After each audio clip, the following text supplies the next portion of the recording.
আরে বাচ্চারা দাঁড়াও, আমাদেরকে একটা ফ্যামিলি ফটো তুলে দাও। ঠিক আছে আন্টি, আমাকে তো সুন্দরভাবে তুলে দিলাম। এখন দেখাও কেমন হয়েছে ছবিটা। এটা এটা তোমারই জন্য।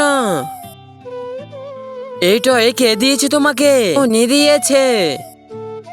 মা, ছুটিকে কেউ পিজা করতেছে মনে হচ্ছে। মা, ওখানে ওই লাল পপকর্নটি আমি খাইতে চাই। বেটা, এগুলো খাওয়া শরীরের জন্য একদমই ভালো না। চলো। আন্টি, আপনি অনেক ভালো। আরে ছুটি কোথায় গেছে? আরে এই ক্যান্ডি কে দিয়েছে তোকে? আরে কে আমার ছুটির পিছনে লেগেছে? মা, এসব ছেড়ে দিন, চলেন ছুটিকে নিয়ে আমরা চরকার মধ্যে ঘুরি একটু। আমি চড়বো। আচ্ছা ঠিক আছে, যাও চড়ো। হাই বেটা, তুমি আমার সাথে চললে একদমই তোমার কাছে ভয় লাগবে না? ট্রেনে চড়ার সময় শেষ হয়ে গেছে, চলো ছুটিকে নিয়ে আসি আমরা। মা, পুরা ট্রেন খালি হয়ে গেছে কিন্তু ছুটিকে দেখা যাচ্ছে না। ওই দাঁড়া, আরে ভাগো।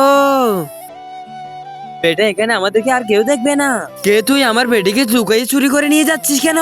মা, ওনাকে কিছু বলিয়েন না। আই এম সরি, আমি আপনার মেয়ের পেছনে এই কারণে পড়েছি। আমার মেয়ের মতো সেম আপনার মেয়ে 2 বছর আগে অ্যাক্সিডেন্টে মারা গিয়েছে। মাকে ভালোবাসলে লাইক সাবস্ক্রাইব করে দাও।